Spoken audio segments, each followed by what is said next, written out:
One summer evening, as the moon cast its silvery glow over the tranquil waters of Crescent Lake, siblings Mia and Leo noticed something peculiar.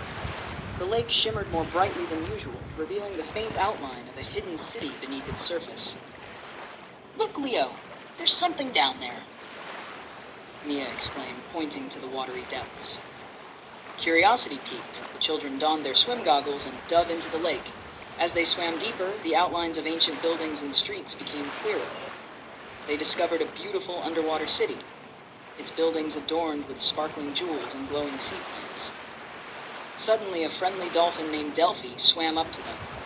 "Welcome to Aquaria, the hidden city," Delphie said. "We need your help. Our protective crystal, which keeps the city safe, has been stolen by the mischievous sea witch, Morva."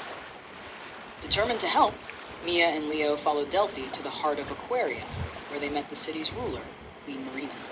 "Please, brave children, retrieve our crystal and save our home," she pleaded. Delphie led them to Morva's lair, a dark cave at the edge of the city. The entrance was guarded by Morva's loyal sea serpents. Thinking quickly, Leo distracted the serpents with a shiny seashell, while Mia slipped past them. Inside the cave, Morva was cackling over the crystal's power. With a burst of courage, Mia snatched the crystal from Morva's grasp, and the witch let out a shriek. Startled, Morva lost control of her magic, causing the cave to collapse.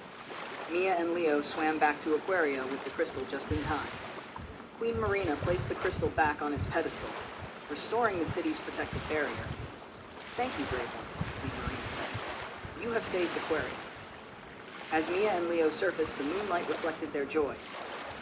They knew they had made lifelong friends and discovered a secret they would cherish forever. And from that night on, Crescent Lake was more magical than ever, holding the secret of Aquaria and its brave young heroes.